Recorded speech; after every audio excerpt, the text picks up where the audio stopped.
I like making people cringe by saying things like, I was yapping with my bestie about new slang being so slay. You know, I am not the right person for this. Grammar Girl here. I'm Mignon Fogarty, and today I'm here with Heddwen Newton, who is an English teacher and translator in Germany, who was raised in a bilingual Dutch-English household and is fascinated by contemporary English and the way English changes. She also runs a Dutch website that helps Dutch people find English translations for difficult to translate words. But she's on the show today because I absolutely love her email newsletter called English in Progress, which comes out like every couple of months or so and is filled with fascinating words, mostly new words and slang. Hedwin, welcome to the Grammar Girl podcast. Thank you. It's so nice to be here. Yeah, so you have your finger on the pulse of language change, and my first question is where do you generally find all this Gen Z, Gen Alpha slang that you include in your newsletter? Yeah, so it's a great question, and the answer is definitely not from my own lived experience, because as people can probably see and as people can probably hear, I have like the wrong accent and the wrong age to be busy with slang at all. It's my fascination, but I like making people cringe by saying things like, I was yapping with my bestie about new slang being so slay. you know I am not the right person for this, so I do not like get it from what I see and hear around me, so I really get it from other people. I have a 17-year-old nephew who is gold. He lives online and he's really fascinated with language, so every time he hears about a new interesting word, he will WhatsApp it to me and send it to me and let me know.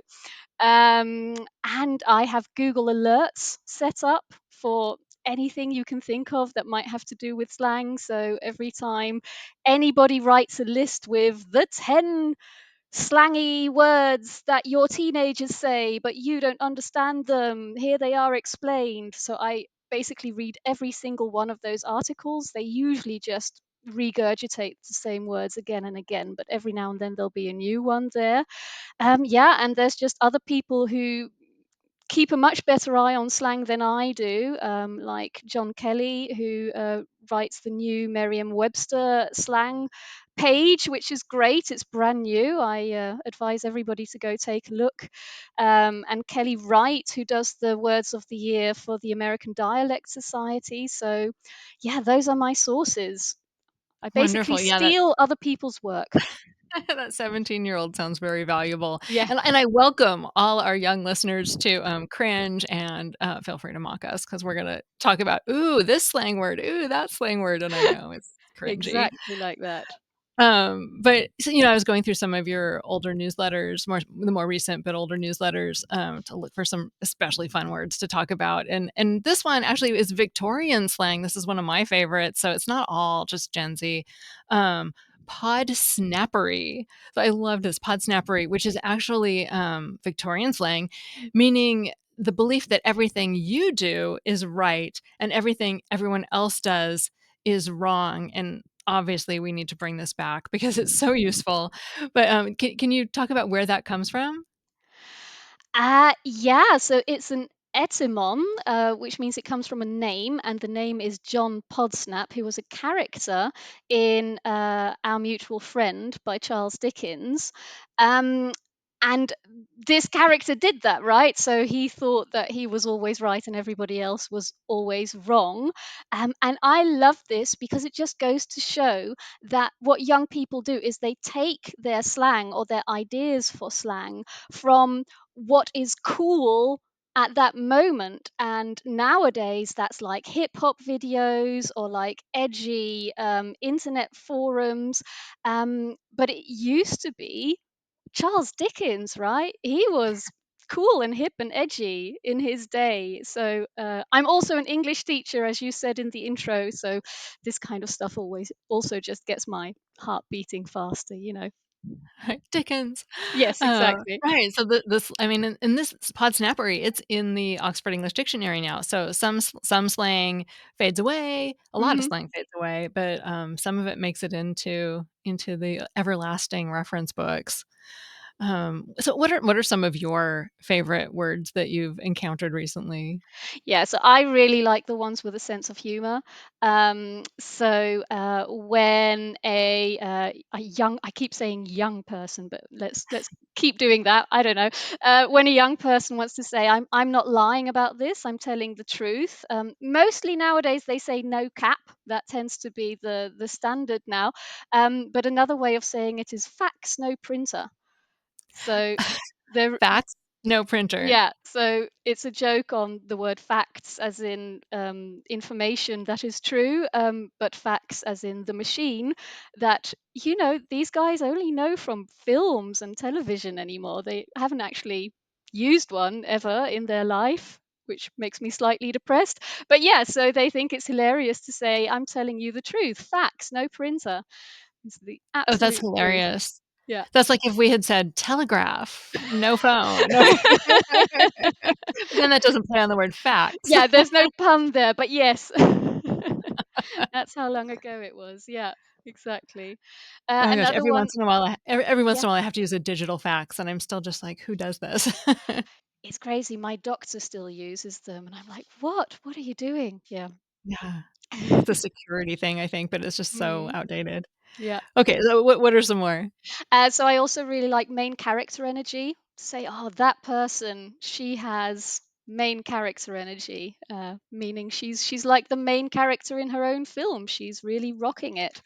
Um, yeah. Yeah, that sort of aligns with we recently talked about the word lore, Mm, and ho it was one of the words of the year, and John Kelly was a guest on the show, and there we how go. people literature, characters in literature have lore, and now people are starting to talk about their own lore, so that's another way of thinking about yourself as more sort of a character in a story, that's so interesting. Yeah, yeah. I'm not apparently so the internet tells me that people also say it about themselves. That seems a bit weird to me. Would you say about yourself that you have main character like I have main character energy? I would never say that about myself. Yeah, but then it sort of falls in with the, I don't know, it makes me think of I mean, there's so much of, posting pictures of ourselves, like, I feel cute, might delete later, just sort of I mean, it's not the same thing, but Yeah, we do project an image of ourselves as a character sometimes on social media, so I can kinda see how that filters into how people talk about themselves. yeah, I suppose so. Yeah. Yeah. And the other one, which might come back later, is actually from LGBTQ culture, from drag performances, which is she ate and left no crumbs. So when you did What? something really, really well, oh yeah, she ate and left no crumbs. And that is now so popular that it has been shortened to she ate or she ate that, which means, oh, you did that really well. And that's actually one that's so popular now that I have heard it in the wild. So it's Oh, it's really going into the just the normal regular lexicon. cool. No, I haven't heard Yeah. that one yet. That's interesting. 8. Hmm. Yeah. 8. And then I saw one in your newsletter, it was 4 plus 4 means good, which I was like, Yes. "Where does that come from?" And that's exactly it because 4 plus 4 equals 8. Therefore, she ate that 4 plus 4. Amazing how it's transformed so much. Yeah. It reminds me of Cockney rhyming slang in a way. It is a little bit similar, isn't it? Yeah, yeah. The way it takes like two steps away from what it actually wants to say what it wants to say. Yeah. Yeah. So do you know how do you use 4 plus 4? Is that something like you text back when someone does something good? Yeah. Yeah. I would say Mm. that's exactly it. Yeah. Okay, But don't cool. ask me these questions. I only know the words and the definitions. And then I like getting things right. I like getting them right in my newsletter. So, what I also very often do is I go on Reddit and I actually ask people, how do you use this? How do you actually put it in a sentence? Which Yeah. is fun with the word skibbity because nobody knows what it means and nobody knows how to put it in a sentence. And I just asked just the other day and I didn't really get particularly good replies. It seems to be very ambiguous and very strange. Um, But you said one of your kids still uses it all the time. no, one of my kids used it Oh. once in her life, and it shocked me to my core. And but then she never did it again, and I keep waiting. I keep waiting. Is she going to do it again? But no. I But kinda my child, expected that one my to hmm? fall out of favor. I'm surprised that one has stuck around for as long as it It has. has, yeah. Yeah, so what more? What else? Those, oh yeah, and I have, because I also in my newsletter I don't only do slang, I also do neologisms, so new words that have not been brought into society by young people per se, but maybe by scientists. Mhm. And I really like the little word anthrobot, which Oh, is a little teeny tiny robot made out of human cells. And I'm not sure if they've got it to work really well yet, but the idea is that the human body won't reject it. So you can send these little robots up into your body to fix things, fixing neural things in your brain, I think is the idea. oh, wow. But what I like about it is it's such a nice word, because of that. Anthro, of course, means human in ancient Greek, which you can see in a word like anthropology, which is the study of humans. So anthrobot, and I just think whichever scientist who probably usually does biochemistry or whatever, I, I think he or she did a really good job to think of that. Yeah, it's an elegant word. Yeah, it's Elegant nice. word. Yeah, so one of the things I thought was interesting that you pointed out in your newsletter is, the word "nosh." I thought it was interesting that that had a different meaning slightly different meaning in British English and American English. Yeah, so I am going to be very interested in what you tell me, because these are the things that I find, and as you can hear, I am British. So for me, what nosh means is it kind of, I think about 50 years ago, people would have used it as a normal word. Nowadays, it's more of a joke word because it's old-fashioned. But if somebody said, "Hey, shall we have some nosh?" I would take that as dinner. Like that would be a warm meal on a plate. So Mhm. what does it mean to you? Is that the same? I think I would use it more to mean a snack, Yeah, like, there you go. like maybe a cheese board, cheese and crackers or something like that.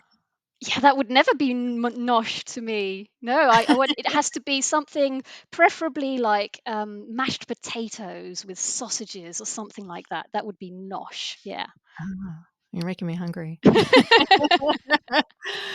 So, another interesting entry you had was about tarnation, which you said is American for eternal damnation, but most Americans don't actually know that, and I can confirm that. I am American, and I did not know that. So, tell me more about that word. Yeah, so what's great about that word is not the word in itself, but the fact that people think that the Looney Tunes character Yosemite Sam said this all the time. So I think he's the one with the big cowboy hat and the Oh my red gosh. beard. Um, but I he would say actually, that he's Yosemite Sam. oh, Yeah, there we go. See, American English. It is something yeah, I oh, don't speak. oh, Yosemite. Yosemite is a national park Of course in it the is. country. Yeah, oh, that's adorable. I I think I have been saying Yosemite for a long, long time. That is great. I love that. Okay, I love that so much. Okay, so everyone thinks Yosemite Sam, said that, but he didn't? He didn't say it very often, so I think a certain language scientist actually went in and watched all the cartoons and found it like twice, but not at all like you'd expect it to be like at least once every episode, and he certainly, he hardly ever said it. And this is called the Mandela Effect. So it's when lots of people in the world think that something cultural was a certain way, but actually it's not, and we just all made it up. And the other famous example is that the Berenstein Bears. Now, am I pronouncing that right? because I'm this is not also sure, very American. actually. I am not culturally literate enough to know about the right bears. So the Berenstein Bears, which they were never very popular in the UK, but I gather they were popular in America. My children have a few of their books, and it's actually spelt Berenstain Bears with an AI. But everybody, if you ask them to write it down, they will write it with an EI, and then when they see that it's actually with an AI, they're like, no, that's not right. That's not what it was. But it was, and it's the Mandela effect. And the other nice example, I think, is well, I can ask you, the Monopoly Man. So the elderly gentleman with the top hat on the Monopoly game. Um, Yeah. does he have, how can I say this, glasses or an eyepiece? Oh, I think he has a monocle. Yeah, so he actually doesn't. Ugh. So if you look at the, everybody thinks he has a monocle, and when people dress up as him, they put a monocle on. But actually, if you look at Monopoly the game, um, he doesn't. He just has two eyes. He's not even wearing glasses. Wild. The Mandela effect I'm aware of is about the word dilemma. Ooh. So, lots of people, including me, think they were taught in school to spell dilemma with an N, so Dilemna, but it's spelled with 2 M's, and nobody's ever been able to find proof that any school book or cartoon or anything anywhere ever taught it with an N, but lots and lots of people think they were taught to spell it with an N. I've talked to people from my high school, and they also think they were taught to spell it with an N. We all do, but it there's just literally no proof anywhere that this ever happened. That is so fascinating. I'd never heard that one before. Yeah, it's wild. So tarnation is one of those. Yosemite Sam never said it. And actually, I have to say, I feel bad now, like, I corrected your pronunciation, and I always say that's rude, but I was just so delighted. I was so thrilled and delighted to hear the cute way you were saying it. I didn't mean it in a bad way to No, correct you. no, please, please do. And do you know what? So maybe this is my, I'm not sure if this is my own little Mandela effect, but I have heard the word Yosemite, of course, in films and series. Um, and I have read the word for me, Yosemite, and it never clicked with me that it was the same place. So There's there's another you've name just for blown those. my mind. Those I think are called meisles, Ooh. because it comes from people. It's when people read a word and learn it that way and don't recognize the pronunciation with the spelling. So it comes from the word misled. Ah. Um, so people think that the word it's misled, misled. Yeah, people think the word misled is misled. It comes from people, look at the word, misled, and they've never heard it pronounced out loud in conjunction with reading it, and so they think it's misled instead, and there's a Mm. whole class of words that people mispronounce that way because Brilliant. they've only read them. It's so interesting. And it just goes to show it's people who read a lot, right? People who read a Yeah, lot as exactly. kids as well. I was telling my son one of my favorite books when I was little was The Magician's Nephew by C.S. Lewis. It's the first book in the Narnia series. And I remember reading that and thinking it was Magic Ian. And I read Mm. the whole book thinking that this word was Magic Ian, the Magic Ian's nephew. So did you think Ian was a name? Like I the magic I Ian? it didn't click with me. No, I thought, no, a magic Ian is somebody who does magic. I mean, I was only 8 probably, and Yeah. yeah, and then I think probably 2 years later, I heard magician pronounced, and as I was reading it, and I was like, "Oh." Yeah, that's a misel. Yeah. But then also, actually, it reminds me of a mondegreen too. So Mm. there's a famous poem, where someone talks about, and I forget what it's about, but the line is, "And laid him on the green." It's Mhm. about someone who died, and the woman is a child, who I think eventually became a famous writer, interpreted it as Lady Mondegreen, and Mhm. so she imagined this dramatic lady dying, and that's where we get, another word for these kind of mishearings or misunderstandings. Mhm. Yeah, Yeah, such fun. So much brilliant. fun with words, so much fun. Yay. So, another one of my favorite words from your, newsletter was, personality hire. So, I thought this was fun. Someone who is hired just for, because people like them and not so much for their skills? I don't Yeah, know how often this happens.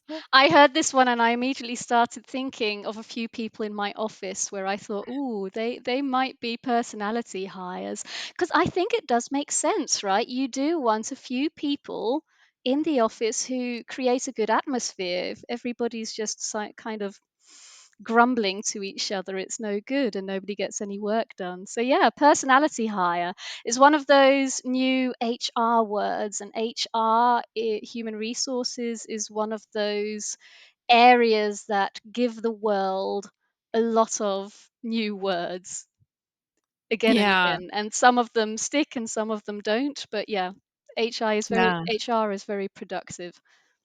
When I still remember, and we use jokingly from probably 20 or 30 years ago now, and from consulting agencies, they talked about counseling someone out as firing them. They were counseled out.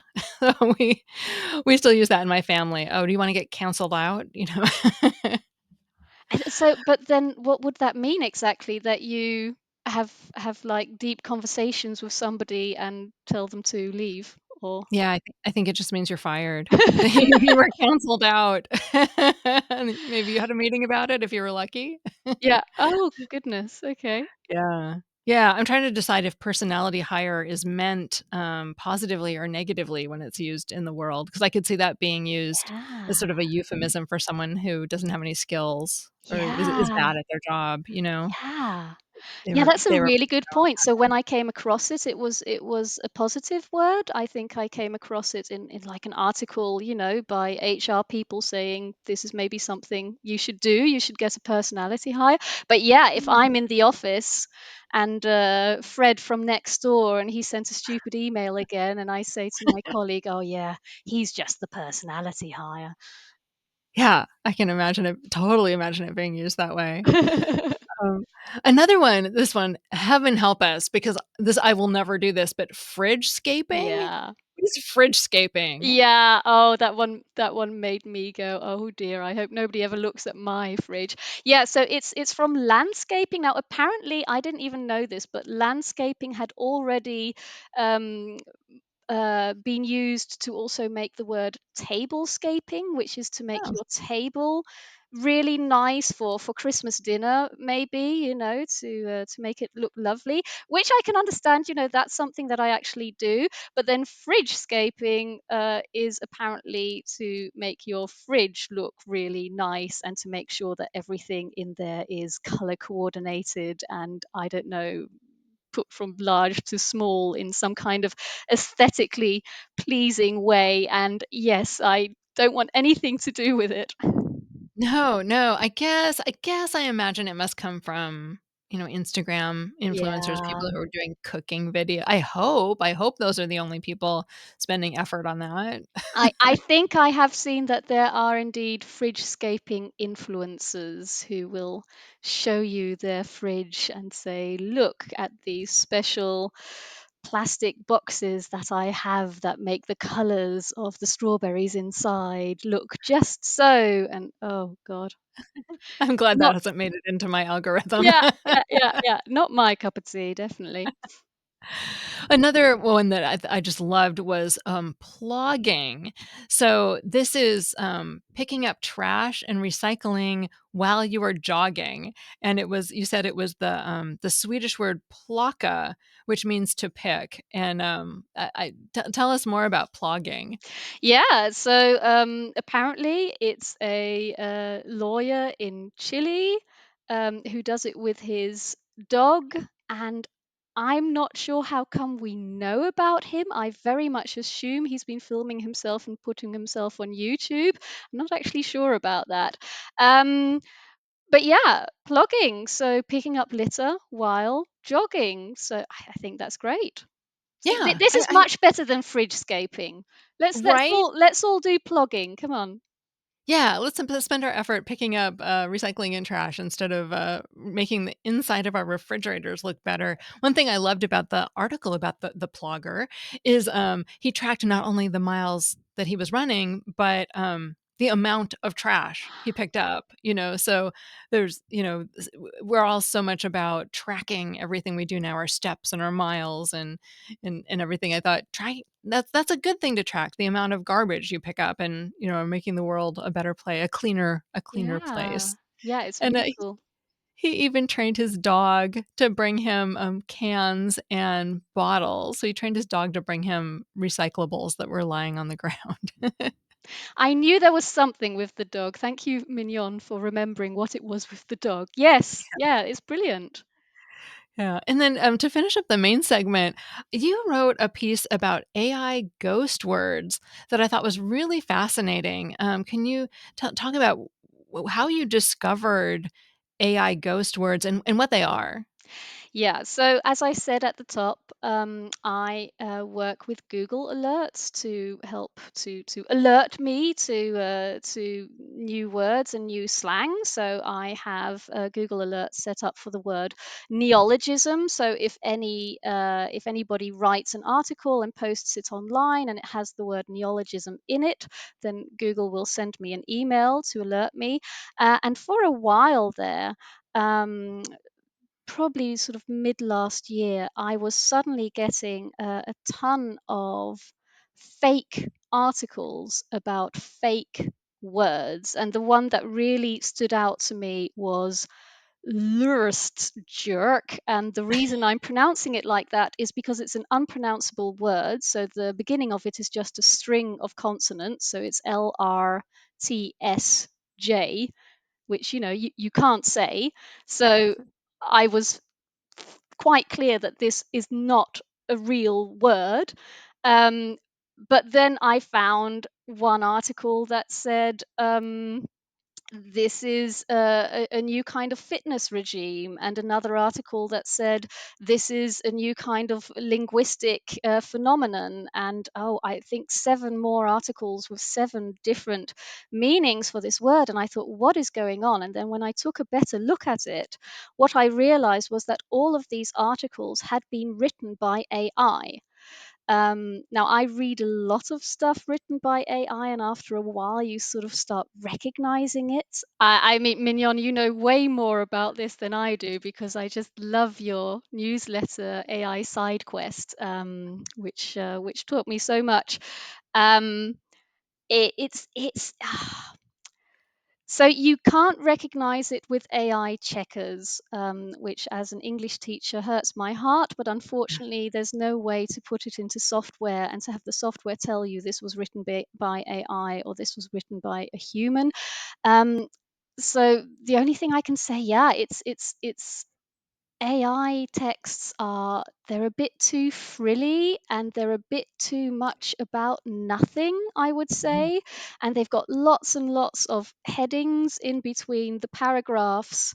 Um, and it's just so much fluff. I'm not sure if a human being could ever manage to write so much fluff. And I mean, we're calling it slop nowadays, right? Which I think Right. really hits the right mark. So yeah, so what is happening is that people are just pumping out articles for the internet.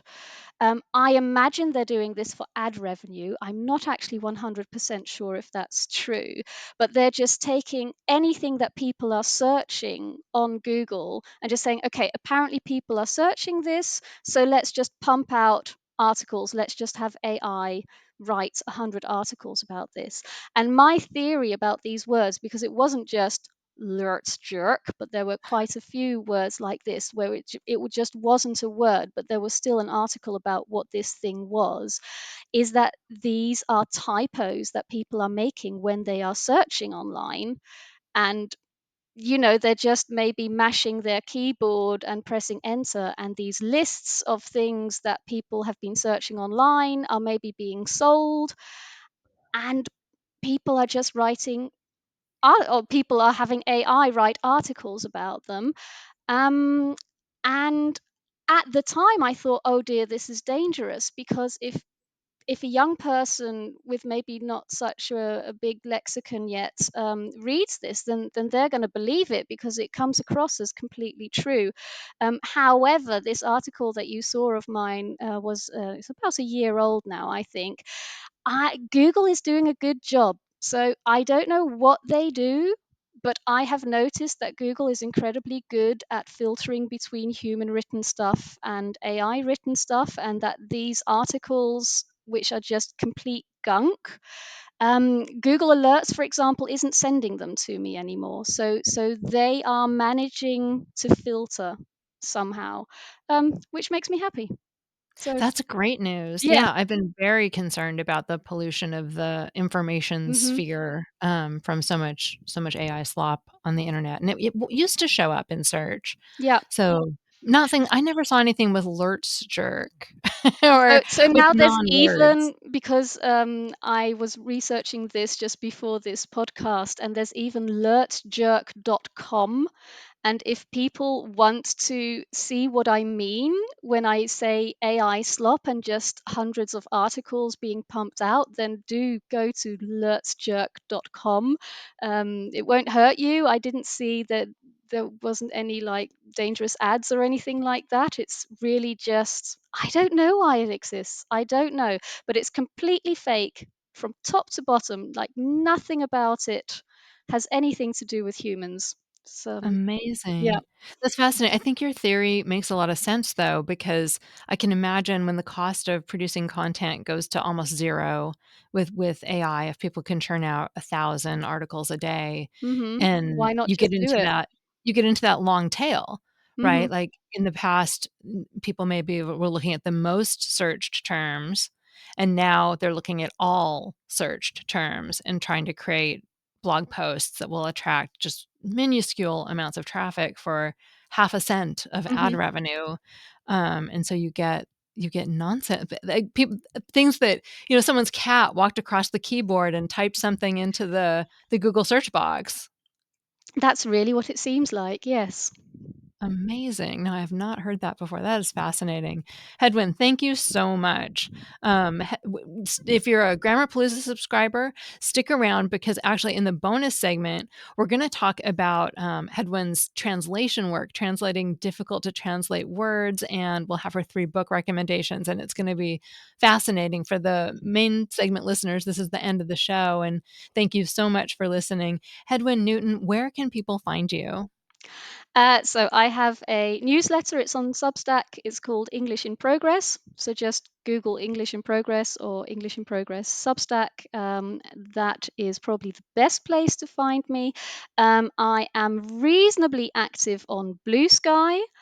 And I want to become more active on Threads, but I'm not quite there yet. So Blue Sky or Substack are the places to go. We'll give you a warm welcome, and we'll put those links in the show notes. Thank you so much.